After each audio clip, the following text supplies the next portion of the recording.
We're going to be looking at the 20s, a decade of cultural conflict notes. Some of this stuff I already talked about, like the changing morality, how we moved from Victorian type of woman to the flapper type of woman.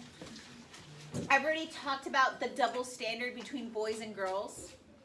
I also talked about this whole thing that we sacrificed in World War I, and now did people want to sacrifice in the 20s? And there was this new maximum, eat, drink, and be merry. I've already talked about women having greater independence, the urban areas, the automobile, and how it led to great things, but also led to loose morals and organized crime. I've already talked about Freud. Remember Freud and his justification about being mentally ill? It's because you were suppressing your feelings. We've already looked at the Klan, and we talked about them being anti-Catholic, anti-Jew, anti-any other thing except Protestant white. I'm not going to focus on the Democratic election in 1924. We already talked about fundamentalism, right? That's do you believe in science or do you believe in the literal interpretation of the Bible? And so the Bible. And so we talked about that Scopes trial where Scopes taught evolution. What we're going to look at now is part D, nativism. Have we seen nativism before in U.S. history? Yeah. What does nativism mean? Like you favor the people who were Born in America, not Native Americans, right? People born in America. Do you like immigrants? No, and so we talked about nativism being xenophobic. And so what we're going to look at is how America turns inward. And a lot of you had issues on your study guide on 10, 11, 12, and 13. And so what I'm looking at is a chart. This chart explains why they're called waves of immigration. Do y'all see the waves? The first wave was something we talked about in the 1820s, our Northern and Western Europeans. What immigrant groups was that? What were those two first immigrant groups to come? German in.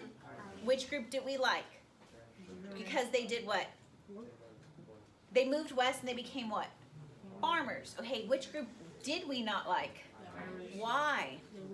They were the workers, and what did they do with the wages? They lowered them. So that was our first wave. They knew democracy. They were literate, okay? But we still had nativism for them, okay? Our second wave that is going to hit in this era is our Southern and Eastern Europeans. Do we like this group? No. Okay, it's because they endorse specific ideas of communism and socialism. They're anarchist. And a lot of this is caused from the fear of Red Russia, that Russia has just turned to communism. They want to create a social revolution, and these people who are coming to America have those ideas. Does that threaten democracy? Yes. So the U.S. at this time is going to create some quotas. The first one is the Emergency Quota Act. It is going to base it off the 1910 census right here. Right here. And they're going to say we had about 6.5 million come in. We're going to limit that to 3% of Southern and Eastern. So what happens to that number? It shrinks. Then we're going to go to the Northern and Western, 8.5 million. Only 3% of that could come in. So what happens to the immigration to America? Which group is favored? Is it our Southern and Eastern that had 6.5 that's now going to be reduced to 3? Or is it our Northern and Western that had 8.5 million that's now reduced to 3? Okay, and they are favored. But we're going to start to realize which group is the problem, the Southern and Eastern or the Northern and Western. And so this is why the Immigration Act of 1924 has to come out, which is number 12. It is now going to base it off the 1890 census, and it's going to reduce it to 2%. So of this 5 million, 2%, what's going to happen to those immigrants? It's going to be a lot less, right? Is this a lot less than that? Okay, now 2% is less than 3%. Southern and Eastern Europeans, was there even many coming? Now 2%. Which group gets reduced in a greater amount by the Immigration Act of 1924? Which one gets reduced less? The Southern and Easterns, because you have to understand that America is going to have issues with them because they're endorsing those doctrines of communism and socialism and anarchy. And so America will turn inward. And many people know America as an area of immigrants to come in. that people could come here. And if y'all ever have on the Statue of Liberty, right? It's at Ellis Island.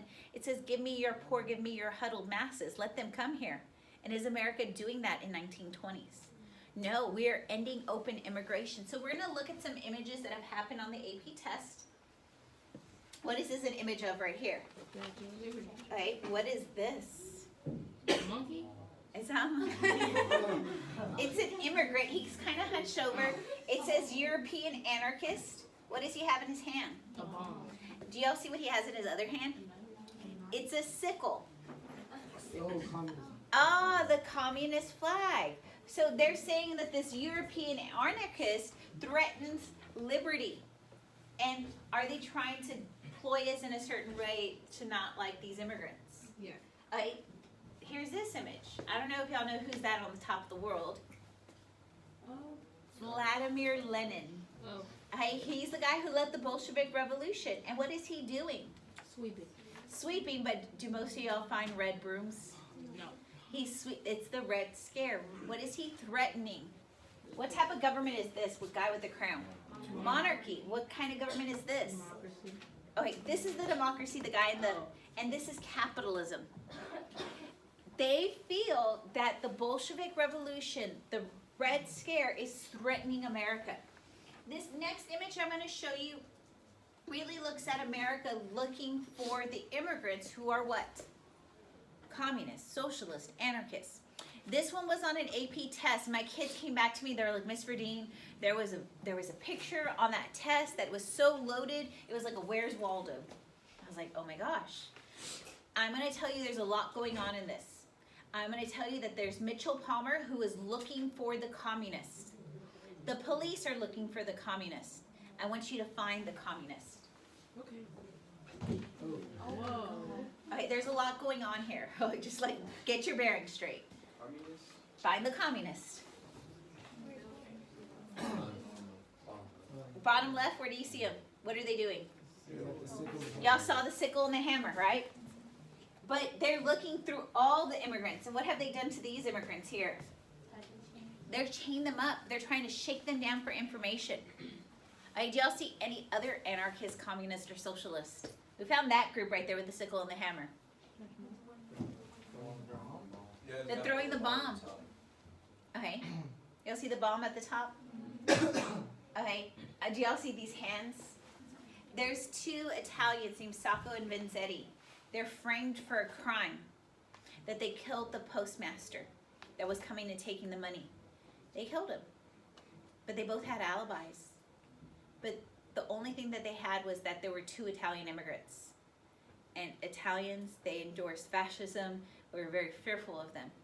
So we got the facts to fit that it was them. Both of them had alibis. They get electrocuted. So they actually did it? They did it. But are we willing to make an example of immigrants? Yes. Yes. Okay. Are there some immigrants who are just trying to act like normal Americans? Yeah. Hey, where is it? In the back? What are they doing? What is this? Hear no evil. Hear no see evil. See no evil. Okay, where's the other immigrants that are just like, I just want to be American, please? The one over there was Oh yeah, she's knitting.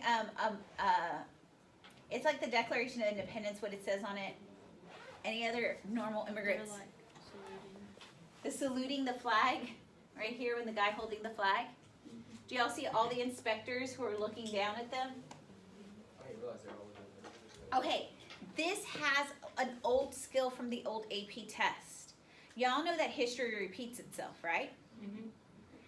And in here, it was called similar in kind and different in time. That this, like we looked at the 1820s. Does it look like the 1920s, nativism? Yes, which I even said in 2020, do we have nativism? Yes. So we looked at these immigrants and did we want them to come into America? What do you think that represents? Twin Towers, what happened to them? So what immigrant group does America set itself against after 9/11?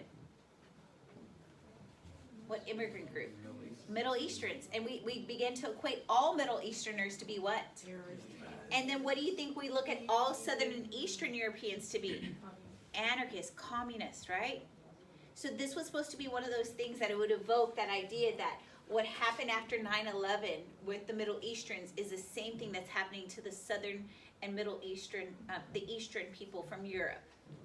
Okay, so I don't know if y'all noticed the Twin Towers, and then all the people being taken up. These are the Palmer rates. Hey, this next one.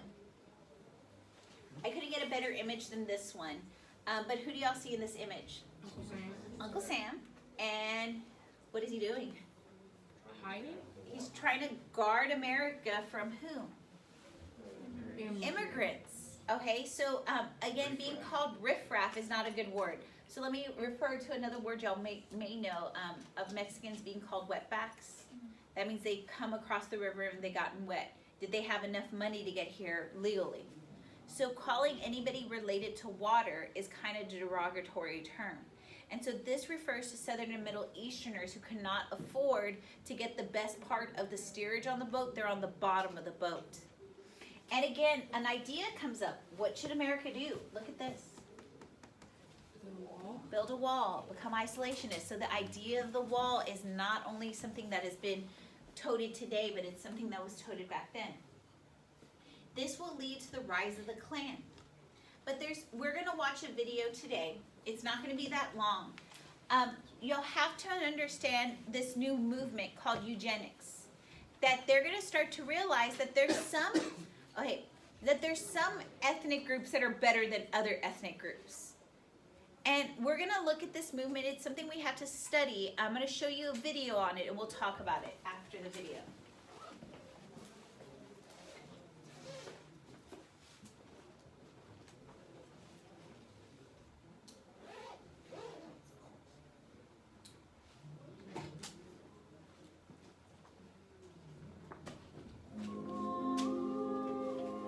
At the turn of the 20th century, rapid industrialization and urbanization led to a social upheaval, defined by goals for a civilization free of violence, disease, and mental ailments. However, the means by which this utopian society would be attempted would include some of the most profound ethical violations in the history of the United States. The president was behind it, liberals were behind it, conservatives were behind it. Even the Catholic Church at one point was behind it. Intense growth of American industry, agricultural mechanization, and widespread immigration led to the first major migration away from the farms and into the city, which is now expanding faster than adequate housing could be provided. The solution to the modern problems of an industrialized society required increased government involvement in the social sphere, a philosophy known as progressivism. The construct of scientific management offered a methodical means of social engineering. Geneticists of the age could prove, through the use of human pedigrees and their knowledge of plant and animal genetics, that degeneracy was an inheritable trait.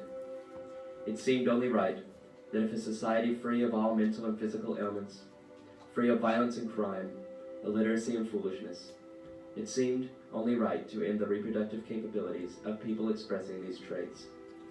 Eugenics was the result of an America unwilling to make social changes, an upper class fearful of its laboring counterparts. Eugenics placed the blame of a social quandary on individual races and classes, and thus freed from culpability the industrial, scientific, and political barons of the time.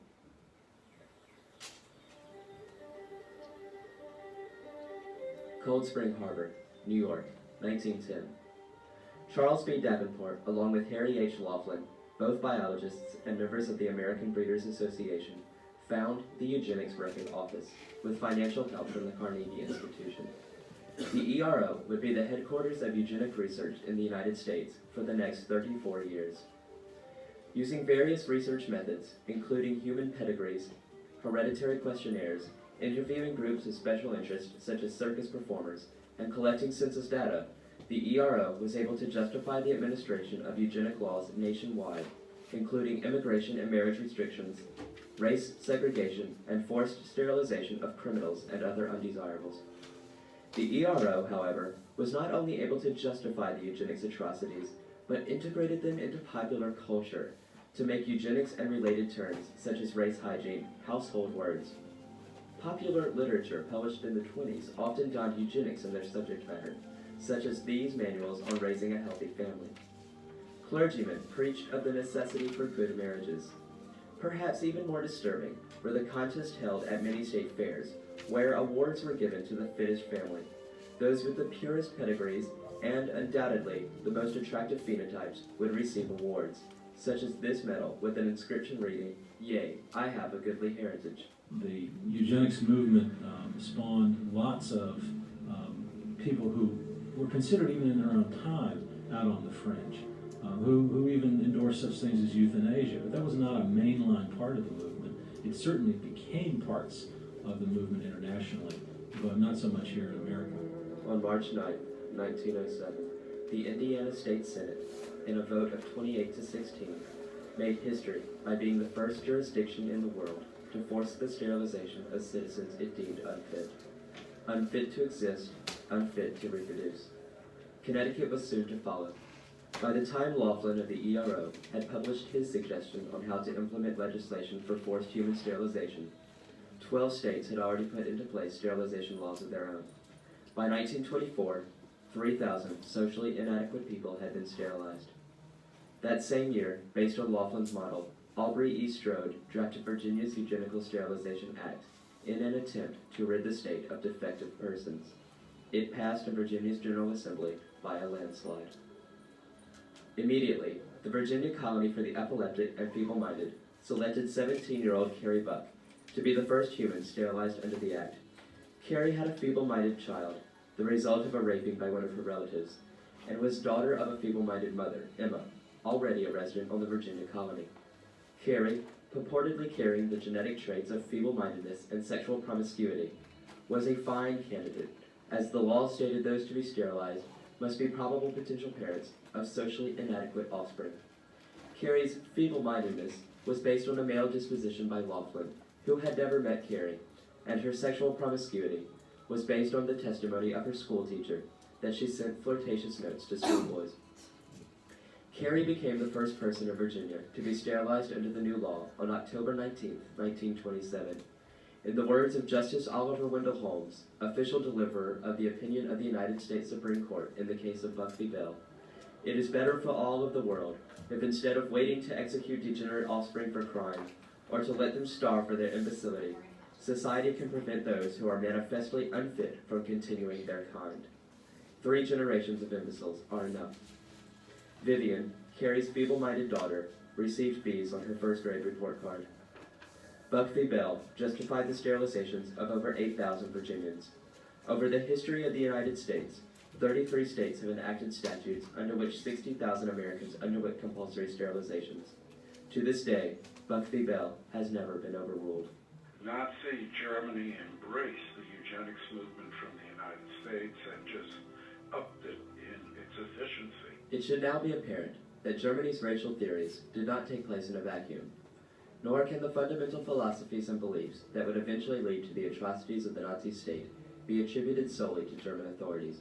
In fact, German scientists expressed a great affinity towards U.S. eugenic laws.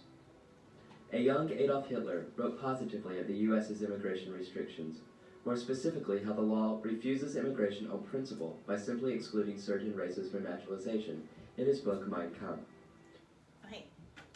So everything. Shortly prior to mobilizing the They're gonna give. most comprehensive eugenics They're gonna give him an honorary degree. So looking at what we just talked about, was the U.S. on the forefront of looking at pedigree? And we start looking at certain ethnic groups and saying, well, they're not good pedigree. And y'all saw that they were having those contests for good pedigree. And they were giving little awards, right? And then even the phenotypes. Do y'all know what a phenotype is? What you look like. What you look like. They were having beauty pageants. That there's a certain phenotype for every race. And if they have this type of thing, they're this considered beautiful. And so this is what's called scientific racism, eugenics.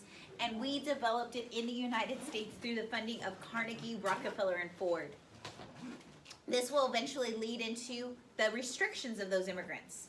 Eventually at Ellis Island, we are looking at physical attributes of people if they have mental illness.